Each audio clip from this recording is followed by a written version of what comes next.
Buenos días, buenas tardes o buenas noches. No sé la hora que pueda ser del día en que me estén viendo en este momento. Sí, mis hermanos, en este momento yo quisiera estudiar con ustedes un tema que tiene que ver acerca de cómo fue que Jesús pudo ser vencedor sobre la tentación. Sí, cómo Jesús fue vencedor sobre la tentación con una naturaleza humana caída heredada de Adán 4000 años después que Adán había caído, viniendo con toda la gran ley de la herencia sobre sus genes, sobre su carne, cuando vino a nacer en esta tierra, allí de María, 4000 años después que Adán había caído. Entonces yo quisiera compartir con ustedes un texto, para mí de los textos más bonitos de la Biblia, que escribiera el apóstol San Pablo en la carta a los Hebreos, en el capítulo 4, versículos 15 y 16, que sé que muchos se han de saber de memoria. Al menos esos dos textos de la carta a los Hebreos, porque son dos textos que nos llenan de mucha esperanza y de mucha confianza en el acercamiento a nuestro Señor Jesucristo como nuestro intercesor en el cielo, ya que Él es un sumo sacerdote empático, es decir, que se puede compadecer de nosotros, porque Él nos entiende, porque Él vino a esta tierra y se puso nuestros mocasines, Él se calzó nuestros zapatos y Él vivió en esta tierra como nosotros podemos vivir para darnos un ejemplo a seguir. Y así Él nos entiende porque Él fue tentado en todo, en esa naturaleza humana caída, heredada de Adán 4000 años después, pero sin pecado. Nunca pecó, ni de pensamientos, ni palabras, ni acciones. Y ese texto los invito a que busquen sus Biblias para que comprueben, como comprobaban los bereanos cuando Pablo les predicaba. Y decían que eran más nobles y más sinceros que todos los demás, porque iban a las Escrituras para comprobar si lo que él les estaba diciendo era la verdad. Y por eso me gusta siempre apelar a la Escritura, predique quien predique, sea quien sea el que esté al frente. Me gusta comprobar que lo que está diciendo está conforme a la ley y al testimonio, conforme a las Escrituras. Entonces los invito a buscar en su Biblia Hebreos capítulo 4, versículos 15 y 16. Y dice allí la palabra de Dios, Hebreos capítulo 4, versículos 15 y 16. Porque no tenemos un sumo sacerdote que no pueda compadecerse de nuestras debilidades, sino uno que fue tentado en todo, como nosotros, pero sin pecado. Por lo tanto, acerquémonos confiadamente delante del trono de su gracia, para que podamos obtener misericordia y hallar salvación para el oportuno socorro. Hebreos capítulo 4, como les decía, versículos 15 y 16. Y es palabra de Dios.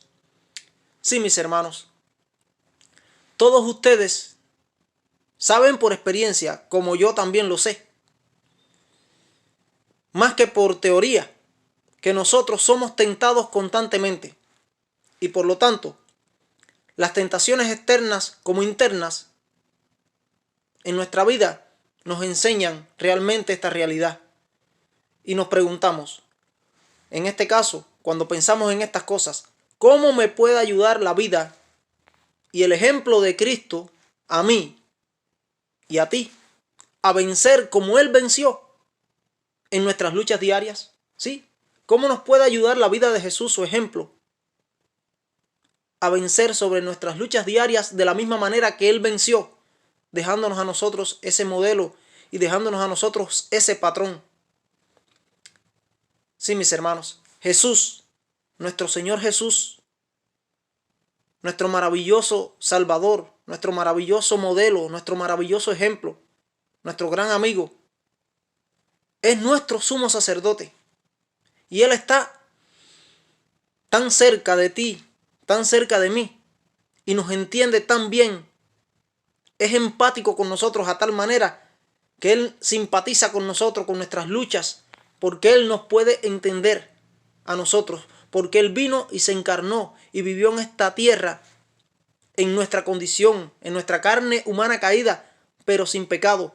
Pero fue tentado en todo, más allá de lo que tú eres tentado, más allá de lo que yo soy tentado. Él sufrió tentaciones más allá, que si a nosotros nos llegaran, nos derribaran y nos desaparecieran. Pero Él venció esas tentaciones y nunca pecó, ni de pensamiento, ni palabras, ni acción. Y por eso Él nos puede entender. Y por eso Jesús, y gloria a Dios por eso, nos otorga su gracia y tiene misericordia de nosotros en nuestras debilidades. Porque con esas mismas debilidades son las que nos atacan a nosotros, los seres humanos. Y Jesús fue tentado en todos los puntos a la semejanza nuestra, así como nosotros somos tentados. Pero Él no pecó, como les decía, ni de pensamiento, nunca, ni de ninguna palabra, ni de acción.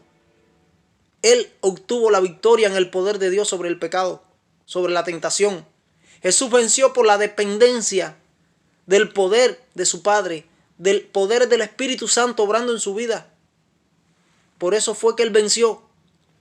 Él nunca usó sus propios poderes divinos, como la aclara Filipenses en el capítulo 2 del apóstol Pablo, de los versículos 5 al 7.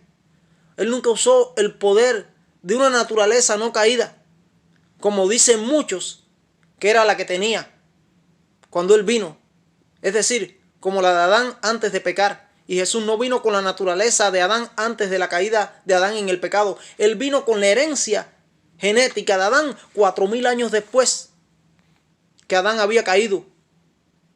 Y vamos, en este momento los invito a leer conmigo, yo se los voy a poner aquí en la pantalla, una cita que escribiera Elena de White, bajo la inspiración divina, hablando acerca de este punto. Y esa cita, Elena de White, dice así: Jesús no ejerció en su propio beneficio ningún poder que no se nos ofrezca libremente a nosotros. Eso está en el deseado de todas las gentes, en la página 24. Y le repito la cita, dice: Jesús no ejerció en su propio beneficio ningún poder que no se nos ofrezca libremente a nosotros. El deseado de todas las gentes, página 24. Sí, mis hermanos, está muy claro, está clarísimo, está más claro que el agua clara, porque hay agua que es turbia. Estas son aguas claras.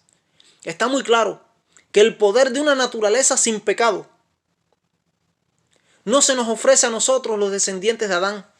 No.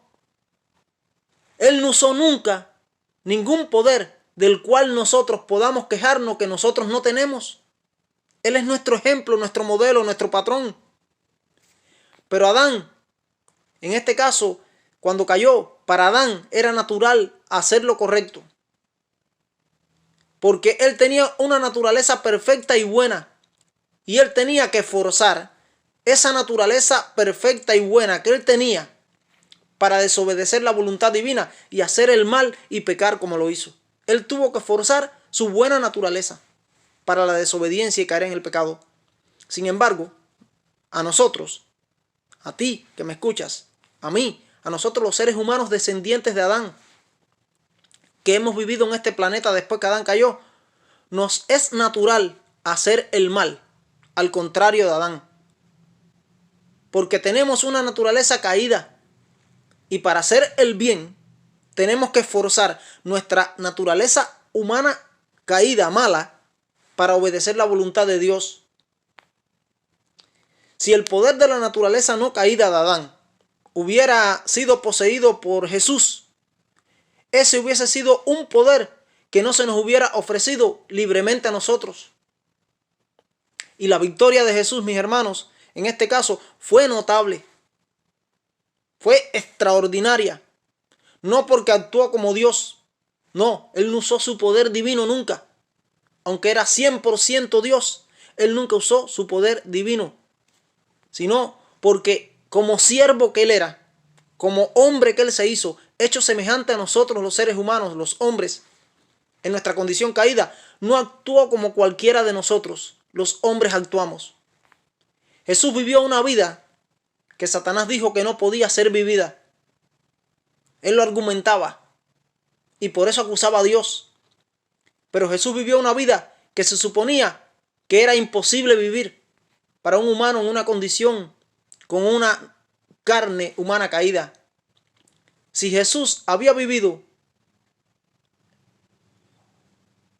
en este caso, en la condición de un Adán sin caer, esto no hubiera sido justo para nosotros y Satanás hubiera tenido la razón. Pero Jesús había vivido una vida sin pecado, en un nivel diferente al de nuestro nivel caído. Si Él hubiera hecho eso, si Él hubiera vivido, en este caso, una vida sin pecado, en un nivel diferente al de nuestro nivel caído, mi pregunta para los que niegan su naturaleza humana caída, heredada de Adán 4000 años después, es la siguiente, mis hermanos. ¿Qué prueba eso entonces? ¿Qué probaría eso? Si Jesús tomara una naturaleza perfecta, no hubiera sido un justo ejemplo para ti, para mí, para nosotros los seres humanos caídos. No hubiera sido un perfecto ejemplo. No hubiera sido el modelo. Porque era imposible copiar el modelo. Pero cuando Jesús tomó nuestra naturaleza humana caída, entonces salvó toda la brecha del hombre caído en su extrema necesidad de Dios, mis hermanos. Sí, tenemos que entender eso. Está bien claro en la Biblia, en los escritos del Espíritu de profecía, y no sé cómo lo confunden y lo enredan. Es el diablo que está detrás de todo para que no se entienda que sí es posible lograr la victoria sobre la tentación y el pecado bajo el poder de Dios en nuestra vida, siguiendo el modelo de Jesús. Y debemos entender es que ahora podemos saber cómo funciona la salvación cuando entendemos estas cosas. Y quien no lo entienda de esta manera no conoce el camino de la salvación, no lo ha conocido y necesita conocerlo. Y está creyendo un falso evangelio. Y lo peor de todo es que lo está enseñando, aunque lamentablemente muchos, y digo líderes, maestros, teólogos, pastores, no saben ni dónde están parados con respecto a este tema. Y tendrán que darle cuentas a Dios por enseñar un evangelio diferente al evangelio que está en la Biblia y a lo que Dios nos ha dado por medio del espíritu de la profecía, a nosotros como la iglesia remanente del tiempo del fin. Sí, mis hermanos, sabemos que la victoria de Jesús se debió a través de la entrega diaria y la oración, esa comunión íntima, permanente que Él mantenía con su Padre Celestial. Él dejó, en este caso Jesús, que el Espíritu Santo, el Consolador, controlara todas las decisiones diarias de su vida. Y cada miembro de la familia humana, y en el que nos tenemos que incluir, tú y yo, porque somos miembros de la familia humana descendiente de Adán caído, sí, nosotros, y cualquiera que lo desee puede acceder al poder de Dios tal como Jesús lo hizo. Por eso Él nos dejó el modelo, nos dejó el ejemplo. Realmente, yo les quiero decir que en mi cabeza, yo no sé si en la de ustedes, pero en mi cabeza al menos no cabe, por más que yo lo intento, pensar que algunos, o mejor dicho, muchos piensen y crean, y no solo que piensen y crean, sino que lo enseñan, que Jesús no tomó nuestra naturaleza humana caída en su encarnación, cuando la Biblia es más clara en señalar ese punto. Y cuando habló de algunos o muchos, en este caso, cuando yo les hablo de algunos o muchos, me estoy refiriendo a adventistas del séptimo día, ya sean laicos, ya sean pastores, ya sean teólogos, ya sean doctores y maestros de seminarios, sean miembros laicos. Si esto fuera así, entonces Jesús podría haber sido tentado con cosas diferentes de las que yo, tú, en este caso nosotros y cualquier ser humano descendiente de Adán ha sido, es y será tentado alguna vez, pero no podría ser tentado en todos los puntos que somos tentados.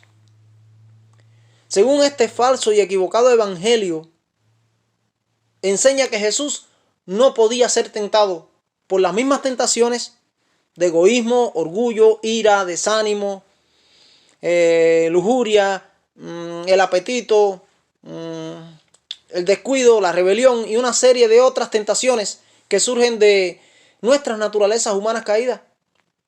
Pero este texto dice que Jesús vivió sin pecado. Sí, mis hermanos, Jesús vivió sin pecado, a pesar de haber sido tentado de la misma manera en que yo soy tentado. en lo que tú eres tentado, como todo ser humano lo ha sido desde la rebelión de Adán hace ya 6.000 años atrás. Esto es de ánimo para mí. No sé si lo sea para ti. Desde que yo vi por primera vez ese texto en el año 1996, cuando fui bautizado, y debería serlo no solo para mí, sino para todos nosotros, quienes debemos vivir toda nuestra vida luchando contra una naturaleza que quiere destruirnos y contra un enemigo que quiere llevarnos a la destrucción y que quiere desacreditar a Dios. Debido a que Cristo vive con nosotros y Él tomó nuestra naturaleza, tenemos la esperanza de que el pecado y el fracaso no sean resultados inevitables de nacer en un mundo pecaminoso con una naturaleza humana caída, mis hermanos. Jesús, les digo, Jesús nunca buscó hacer su voluntad en esta tierra. Él siempre buscó hacer la voluntad de su Padre. Él dijo esto varias veces en su vida. Dice, no busco mi voluntad, dice Él en Juan 5:30, sino que busco la voluntad del Padre que fue el que me envió. Así lo dijo. Y también allí en Juan, en el capítulo 6, en el versículo 38, Él dijo, porque yo he descendido del cielo, no para hacer mi voluntad, sino la voluntad del que me envió. Y además en Lucas en el capítulo 22, Lucas 22, en el versículo 42, Él tuvo la oración aquella allí y dijo, Padre, si quieres quítame esta copa o pasa de mí esta copa, pero que no se haga como yo quiero, que no se haga mi voluntad, sino que se haga como tú quieres, que se haga tu voluntad. Está en Lucas 22, 42, allí en Getsemaní, cuando oró 3 veces porque le fuera quitado aquello de encima, pero Él decidió aceptar la voluntad de Dios, no su propia voluntad. Jesús, Él es nuestro Salvador y verdaderamente Él experimentó nuestros sentimientos y deseos y tentaciones. Él fue nuestro sustituto, pero fue nuestro modelo. En la Biblia no hay medias tintas, mis hermanos, en cuanto a este hecho. No hay posición intermedia, no hay medias tintas. Él sabía lo que era sentir en su propia vida, en su propia mente, en su propia carne, la tentación de rebelarse contra Dios, y esa tentación surgió desde dentro de su naturaleza. La naturaleza humana que Él había adoptado 4.000 años después que Adán había caído. Pero nunca pecó. Jesús tuvo que enfrentarse a la batalla en esta tierra, cuando Él vivió en esta tierra, como nosotros lo hacemos, mis hermanos. Él debe pelear la batalla como todo hijo de la humanidad. Sí, como todos nosotros debemos pelearla, a riesgo de fracaso y pérdida eterna. Así escribió Elena de White. Sí, Él debió pelear la batalla así como todo hijo de la humanidad, de nosotros, debemos pelearla. Y fue a riesgo del fracaso y la pérdida eterna. Realmente, mis hermanos, es fácil obedecer a Dios cuando nuestra voluntad humana, caída, se rinde a la voluntad divina de Él. Porque entonces se ejecuta su voluntad en nosotros y ya comienza a vivir Cristo en nosotros. Y esa es la fe de Jesús que nos es otorgada. Y entonces ahora ya no vivo yo, como dice Pablo, sino que vive Cristo en mí. Y lo que vivo ahora en la carne, en esta carne caída, lo vivo en la fe del Hijo de Dios, el cual me amó y se entregó a sí mismo por mí, como lo dice Gálatas 2:20. El elemento clave de nuestro caminar cristiano diario, mis hermanos, es rendir nuestra voluntad egoísta, nuestra voluntad propia, nuestra voluntad humana y deseos, concupiscencia, a Dios, y reemplazar nuestra voluntad caída con la voluntad de Dios, con la voluntad divina, que es el Espíritu Santo que controla nuestras vidas. Entonces, todo lo demás en el camino cristiano caerá en su lugar con bastante facilidad. Jesús, en este caso, nunca llevó a cabo su propia voluntad en su vida, no. Jesús no hizo lo que su voluntad le dijo que hiciera. Jesús hizo la voluntad de su Padre todo el tiempo. Es como lo dice allí Pablo en la epístola a los Hebreos, que antes de Jesús venir a este mundo dijo, el hacer tu voluntad, Dios mío, me ha agradado, y tu ley está en medio de mi corazón. Es decir, que Jesús tenía la voluntad de Dios en su vida y en su corazón. Era el pacto de la ley de Dios, la promesa de Dios. Y Dios le daba el poder para hacer su voluntad cuando Él sometió su voluntad a la voluntad divina. Y eso es lo que Él quiere que nosotros hagamos. Que aceptemos su voluntad divina. Que aceptemos a Cristo, la fe de Jesucristo en nuestra vida, para que Cristo viva en nosotros, en nuestra carne. La victoria que Él vivió. Y así nosotros podamos vencer, porque Cristo vive en nosotros. Sí, mis hermanos. Adán, antes de su caída, no tendría que tener esta oración. Esa oración de Jesús allí en Getsemaní, porque su voluntad y la voluntad de Dios estaban en perfecta armonía. Y Jesús le decía a Dios en Getsemaní: Padre, si puede, pasa de mí esta copa, pero que no se haga mi voluntad, sino que se haga tu voluntad. Es lógico pensar que si la naturaleza de Jesús no fuera caída, como la nuestra, como la de Adán después de caer 4000 años, entonces es lógico pensar que si esa naturaleza de Jesús no fuera caída, buscara tanto su propia voluntad como la voluntad de su Padre, ya que en una naturaleza no caída se espera que coincidan o estén en armonía, que no estén en conflicto. Elena de White, y les comparto ahora, escribió lo siguiente, mis hermanos. Ella lo escribió en Señales de los Tiempos, del 29 de octubre del año 1894, lo siguiente, y se los comparto aquí en la pantalla. Dice así: la voluntad humana de Cristo no lo habría llevado al desierto de la tentación, a ayunar y ser tentado por el diablo. No lo habría llevado a soportar la humillación, el desprecio, el reproche, el sufrimiento y la muerte. Su naturaleza humana se encogió de todas estas cosas tan decididamente como la nuestra se encoge ante ellos. ¿Para qué vivió Cristo?, pregunta ella. Era la voluntad de su Padre celestial. Señales de los Tiempos, 29 de octubre del año 1894. Sí, mi hermano. Jesús tomó nuestra naturaleza humana caída, pero sin pecado. Entonces la oración de Jesús, pidiéndole fuerzas a Dios para no hacer su propia voluntad, es natural entonces y fácil de entender. La realidad es que debemos tener esta oración de Cristo todos los días y en todo momento en nuestras vidas, diciéndole a Dios que no se haga nuestra voluntad, nuestra egoísta voluntad humana, sino que se haga la voluntad de Dios en nuestra vida, que no sea como nosotros queremos, sino como Dios quiere.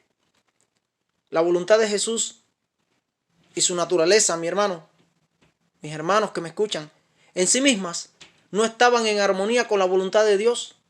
Jesús claramente vio una diferencia entre su propia voluntad, sus propios deseos y la voluntad de su Padre. Y por eso le rogó de esa manera, allí en Getsemaní. Al tener nosotros una naturaleza caída, de por sí misma nuestra voluntad nos lleva a tomar malas decisiones. Y tenemos que entender eso. Y lo sabemos por experiencia propia y diaria. Esto no es algo que tenemos que oír de alguien. Esto es algo que hemos vivido y estamos viviendo nosotros, los seres humanos, con esta naturaleza humana caída, a pesar de que somos cristianos. Es una lucha diaria. Nuestra humana voluntad, en una naturaleza caída, es el mayor problema con el que debemos tratar cada día nosotros. Es nuestro peor enemigo. Cuando rendimos nuestra voluntad a Dios, nosotros obedecemos, pero cuando no lo hacemos, caemos en la desobediencia. Fue el trabajo diario de Cristo, negar la voluntad y la naturaleza que él heredó de su madre María, y en cambio, vivir por la voluntad de su Padre, por la voluntad de Dios. Es solo al negar nuestra propia voluntad humana, mis hermanos, así como Jesús la negó, así como Jesús lo hizo, con total éxito, que nosotros podemos tener una relación victoriosa con Dios. Jesús vino a esta tierra, mis hermanos, sí, Él vino a esta tierra para mostrarnos cómo lidiar con nuestras debilidades y con nuestras tentaciones y con nuestra debilidad principal, que es nuestra voluntad defectuosa, y por eso Él es nuestro modelo. Entonces, ¿por qué Jesús fue tentado de esta manera? Es la pregunta que nos podemos hacer. Pero el apóstol Pablo la contesta En Hebreos, ahí mismo en la carta a los Hebreos, en el capítulo 2, en el versículo 18, sí, Jesús fue tentado de esta manera, porque dice Pablo allí, en Hebreos 2:18, porque en eso él mismo ha sufrido la tentación y es capaz de socorrer a los que son tentados. La palabra socorro allí significa ayudar, fortalecer, alentar, animar. Jesús atravesó las profundidades de la tentación por ti y por mí, como sustituto, para mostrarnos a nosotros una manera de salir del fracaso y convertirse en nuestro modelo. Y la desesperación, sí, librándonos de la desesperación y del fracaso. Y Él vino a vivir a nuestro nivel para darnos a nosotros esperanza. Debido a la victoria de Cristo sobre su propia naturaleza y voluntad humana, Él puede ayudarnos con nuestras luchas a nosotros de manera que podemos nosotros obtener la victoria como Él la obtuvo con el poder de Dios, siguiendo su modelo. Sí, Él puede ayudarnos con nuestras luchas que son idénticas a las que Él vivió, a las que Él padeció, porque Él vino en una carne humana caída, heredada de Adán 4000 años después que Adán había caído, recibiendo la gran ley de la herencia en sus genes. Debido a que Cristo es verdaderamente nuestro hermano mayor, pasando por nuestras luchas, mis hermanos, esas luchas diarias, podemos tener plena confianza de que en el nombre de Cristo, en su nombre, en su poder, en su gracia, en su empatía, en su compasión de nosotros, porque nos puede entender, te puede entender a ti, me puede entender a mí, podemos acercarnos al mismo trono de Dios y saber que nuestras necesidades serán satisfechas, mis hermanos. Debido a que Cristo tomó nuestra naturaleza humana caída y fue tentado en todos los puntos como lo somos nosotros, mis hermanos, todo el miedo se ha ido ya y podemos saber, en este caso, que hay respuestas para todos nuestros problemas sin aparente solución. Cristo es mediador para nosotros y tenemos que entender que Él no tuvo mediador por Él. Y un mediador viene siendo el que destraba las relaciones en un pacto cuando las dos partes han llegado a un punto que no avanzan. Y por eso Cristo es mediador, porque Cristo era Dios y Cristo era hombre. Y entonces Él vino para mediar entre nosotros y Dios, para destrabar esas relaciones que fueron quebradas en Adán. Y por eso Él vino y Él pagó la muerte segunda, porque Él fue un mediador por nosotros, pero Él no tuvo mediador. Y por eso la ira de Dios vino sobre Él, sobre el pecado, porque Él fue el divino portador del pecado. Dios lo hizo por nosotros pecados, a quien no tuvo pecado, y Él cargó todo el pecado de la humanidad. Y por eso Él tuvo que morir, pero fue la muerte segunda, la muerte de la separación eterna de Dios. Pero como Él no cometió pecado, se levantó al tercer día. Y por eso es que Él nos puede entender. Por eso es un sumo sacerdote empático. Nos puede comprender. Porque Él entiende lo que pasas tú. Él entiende lo que paso yo. Porque Él vivió en nuestra carne. Y por ese motivo podemos acercarnos confiadamente, como dice Pablo, al trono de su gracia, para recibir misericordia y hallar salvación para el oportuno socorro. Cristo es maravilloso. Pero Él no solo fue nuestro Salvador, nuestro sustituto, sino que Él fue nuestro modelo y ejemplo a seguir. Y la manera que Él venció fue así. Porque sometió su voluntad humana a la voluntad divina todo el tiempo de su vida, en una relación íntima, personal, con Él, con Dios. Y el Espíritu Santo le dio el poder para vencer sobre la tentación y sobre el pecado. Y Él nunca pecó. Y Él quiere darte esa gracia a ti, me quiere dar esa gracia a mí. Y quiere que entendamos esto, que sometamos nuestra voluntad y que digamos como dijo el apóstol Pablo. Porque Pablo lo entendió muy bien.